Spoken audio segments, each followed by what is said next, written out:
Will the all-new 2027 Honda CRF450R transform me and Grandad Sean here into Jett Lawrence and Jeffrey Herlings? Let's find out.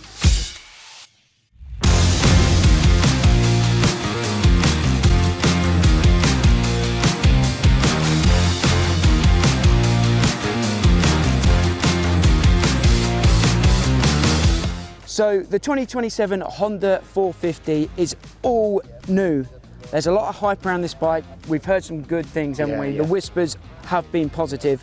But will it transform me and Sean, a vet rider and an amateur club level racer, into more confident and capable 450 riders?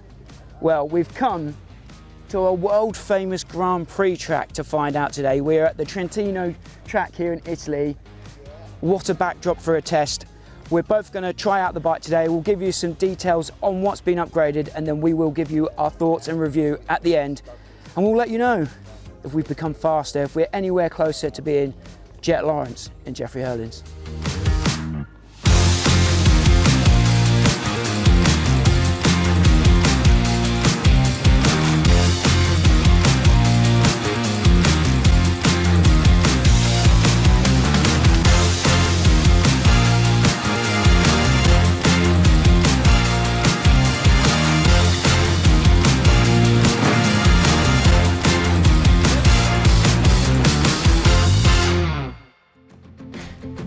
So before we hit the track and ride the all-new Honda, let's just talk about the new bike and what upgrades they've done. It's only been 2 years since we was last at a Honda launch. There's usually a 4-year cycle, but they fast-tracked this bike into development and they've done a lot of changes. I wrote some headlines down there. It's the biggest change to the motor in 10 years. The frame is 70% a new frame. It's lighter than before. It's 4 kilograms. This frame's 10% more rigid as well. But I'm going to let Sean go through some more of the tech and some more of the upgrades. So Sean, take it away. What are we looking at? So yeah, like Max said, it's an all-new 450. Frame's completely different. They've shed 4 kilos off in weight. The engine, they did show us in the presentation, it is a lot smaller than previous 450s, but a lot of it was internal. There's a lot of internal changes in the engine. It's a short stroke. The crank, the webbing on the crank's changed as well. With that webbing on the crank, and I'll go into the clutch in a bit, but they've also changed the clutch. It's like it's stopped the lugging of a 450. So when you're going into a turn, it no longer gets that chuggy forward. It doesn't do that, but that is part of what they've done with the clutch. So I'll explain it simply, as simple as I can, because it sounds technical, but it's not. They've sort of created a slipper clutch inside. There's these rubber dampers that when you chop the throttle, these will then move, and they push pistons that then just separate the plates slightly, which then takes away the engine braking, which has helped it no end in the entry into the corners. Because of that, there's much less engine braking, there's less dive on the front, and again, you know, what they've done with the engine is you haven't got the lugginess of the chuggy forward of the stroke. So some other headline changes, we've got an all-new exhaust. The tank is bigger, which I think a lot of Honda guys have been asking for, so that's a good upgrade for the Honda fans. It's an all-new bike. Surprisingly, it's come around so fast, isn't it? Yeah. They said that there's a new guy in charge of R&D in Japan, and he's a big off-road fan. So he fast-tracked this bike into development, is what they said last night. Yeah. And for me, you know, another good positive and plus side of it is it's 4 mil lower. For you as well, they talked about how they're trying to make maintenance a bit easier. Yeah. The rear shock, they've made it really easy to remove the rear shock. Again, really easy to get to the air filter. You've got one bolt, you know, panel comes off. Also, what they've changed is the air boot and the direction that it goes into the engine. You know, try to make it straighter into the port, which obviously helps with power and smoothness of the bike. Yeah, there's been a lot of changes. Again, swing arm, I think is 8 mil longer, isn't it? They've really put a lot of thought into every aspect of the bike. So there's been some big developments, but how will those changes and those the evolution of the bike, how will that affect performance on track? Well, we're going to ride out here at Trentino today and we're going to find out. So let's hit the track.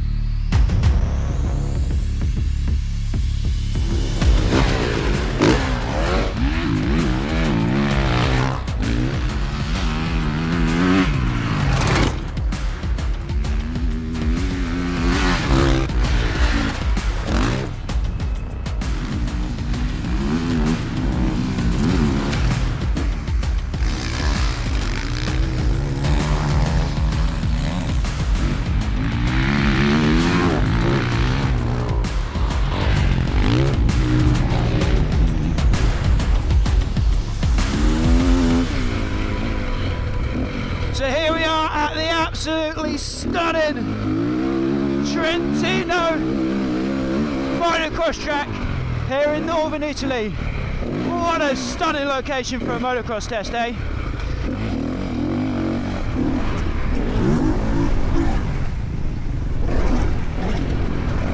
It's me and Sean here testing the brand new Hondas, as you know. Are they going to make us more confident and competent 450 pilots? That is the test today.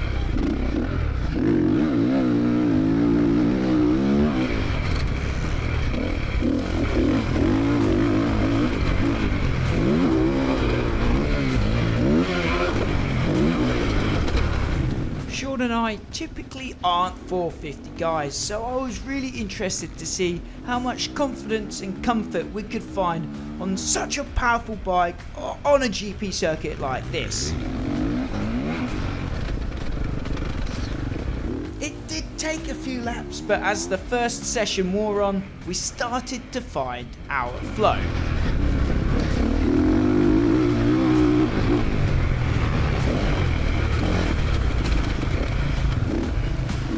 So we've just finished our first session on track. It's different than it looks on TV, isn't it? Yeah, very much. Yeah. It's a lot loamier than I remember it being from watching GPs here. I think they've got a lot of new soil down. It used to be stonier. They've prepped it like absolutely 100% in there. Yeah, it's deep, it's loamy. The jump, like you won't see from the footage. Yeah, the jumps are a little bit peakier in person than they are on well, camera. it's a GP track, so these are GP jumps, and it's not anything we're used to in the UK. Did you do the triple? So, not this one. I've done everything else. Did you do the other one? Done them all. I've wimped out the other one. Yeah, I've done well. them all apart from this one because I think either Jake or Jamie came by, and they were like tapped, out, yeah. and I was like, nah, ain't for me. Yeah, too old for that. First impressions of the bike then? I mean, it's hard to tell on the very first time you get on it because you're trying to learn the track and you're trying to ride the bike. A day like this works. We've just done a first session. You learn the track, get used to everything, how it works, and then there's other countries ride the bikes. We have a bit of a break, and then we go again. We've got 4 sessions in the day, so we essentially got an hour to learn and get used to the bike. So by session 4, we should be well used to it, and we should be able to give you guys a good review. So that's the plan.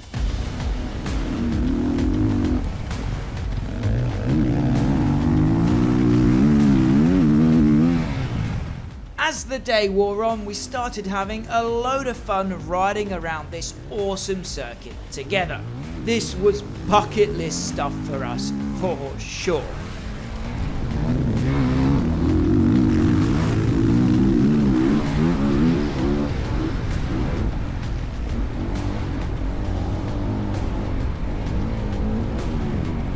During these fun laps, I kept thinking to myself just how friendly and usable the bike was, even for a rider of my level on a track like this.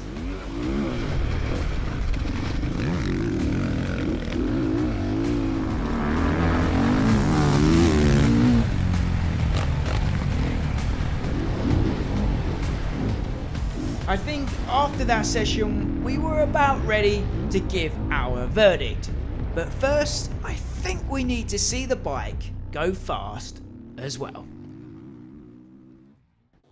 This video has been sponsored by our friends at Dunlop. We've come here to Italy to try out the all-new Honda CRF450R.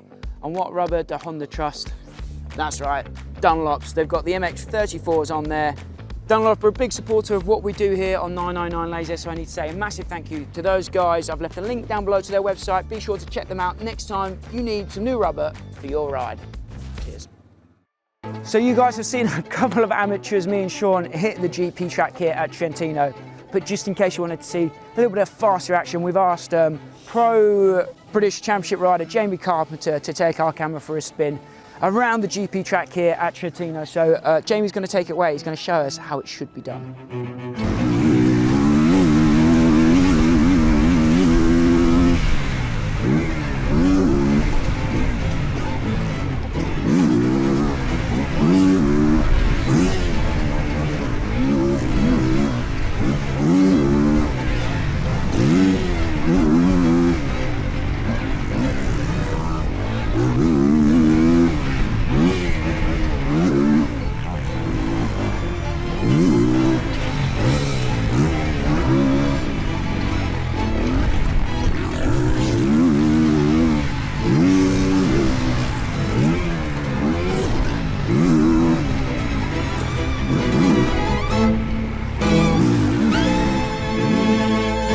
wanted to get a perspective from a fast rider, from a pro rider. So I've got Jamie Carpenter on board to give us his opinions of the new bike. What were your first impressions of the 2027 Honda? Yeah, so far I really liked it. It's got a bit more mid to top end power.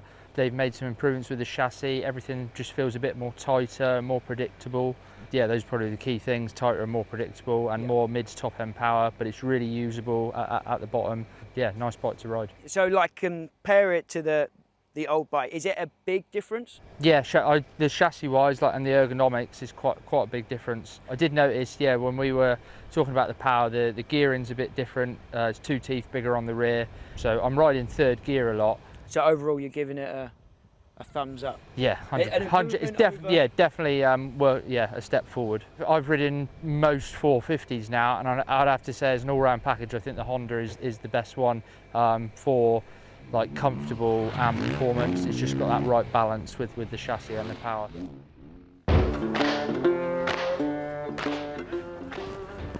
This is training. Training. I'm a machine. Where are we putting it?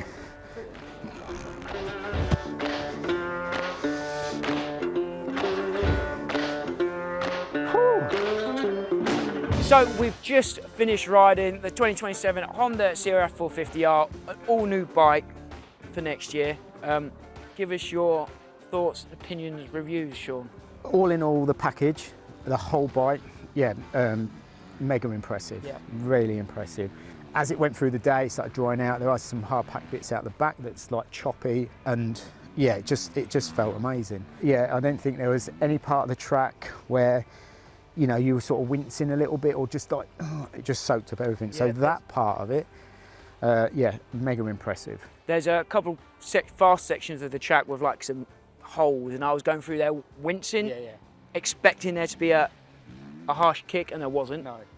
I was like, oh, it's a nice surprise. Yeah. I felt really at home on it very quickly. It's a gnarly GP track here. There's some big jumps, there's some tight turns, big ruts. Yeah, I mean, let's not forget, this is a GP track that's on the calendar. Yeah, and we are not GP riders. No. I don't know if you've noticed.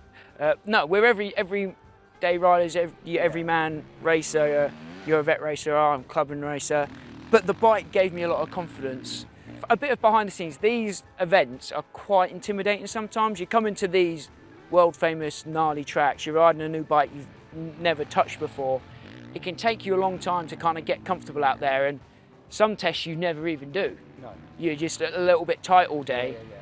But I have to say, this bike, I've never felt more comfortable on a press test than I have on this bike today. Like I say, there's steep downhills, tight turns, big jumps, and I felt like I could tackle it all quite easily on this thing. It really gave me a lot of confidence out there. Yeah. I mean, each bike has been set up to every one of us, you know, individuals, like, you know, they set the sag for you, they set everything, all your levers, you know, how you prefer the bike, suspension wise and all the rest of it. So they've tailored the bike to our needs, you know, to help feel comfortable on the bike. What I did notice, as we've explained earlier, about the clutch and the crank. So for me, you know, that helped so much in the turns, because you didn't have the lug of power, you know, going forward. There was no dive on the front. It didn't chug, which was like, so it felt so nice, because most 450s, if you run a third gear in a turn, it starts to chug and push forward, where because of the it is effectively a slipper clutch the way they've done it. It's very clever but very simple, but because of that there was no dive on the front. Yeah, it's almost more like two-stroke characteristics, isn't it? And it is a light bike. It is 102 kilos. It felt light for a 450. I know sometimes I think because of the stroke of the engine, and like I say, that lugginess of like it lugging into the corner can make the bike feel heavy in the turns, but because it doesn't do that, it's quite nimble. Yeah, it did feel lighter. Power-wise, obviously it's a 450. We're never going to make the most of that. So to say, oh, is it too fast, too slow? It's hard for us to say. Yeah, it's very hard. It's fast enough for me, absolutely. There's no part of the track where I'm like, oh, I could use a bit more here, or I'm struggling to get out of this loamy corner up this hill. But there are some, you know, nice aids on there for you to help, you know, with riderability. Suspension-wise, like we've already mentioned, it performed well out there. There was no bits where you're thinking, oh, you're wincing, thinking, oh, that was a horrible kick. The clutch, as you've mentioned, probably the most impressive thing. I think it kind of transforms how you ride the bike, and how confident you are out there. What they presented us on the presentation, you know, was as good as the day has been. Yeah, like you say, typically on an event like this, the marketing guys will come out and give you the spiel and make it seem like it's the best thing since sliced bread. Yeah. Sometimes it is, sometimes it's not. But in this case, I think it's quite genuinely a big improvement from before. Yeah. I said at the start, is it going to turn us into Jeffrey Herlings and Jett Lawrence? I don't think it's quite that good, but it's definitely improved me as a 450 rider, helped me grow in confidence on the big bikes, which is I think as well, up. you know, with the downhills and stuff like that, and it doesn't stall, does it? It doesn't feel like it's going to stall either. Do you know what I mean? So you could leave it in third gear and just run it down the hills at, you know, at pretty much walking pace and still turning it, and it's fine. Like I say, very impressive. Yeah, good job, Honda. Yeah. Very good job. Like I said, we're not Jett Lawrence and Jeffrey Herlings, but we're one tiny step closer than we were this morning.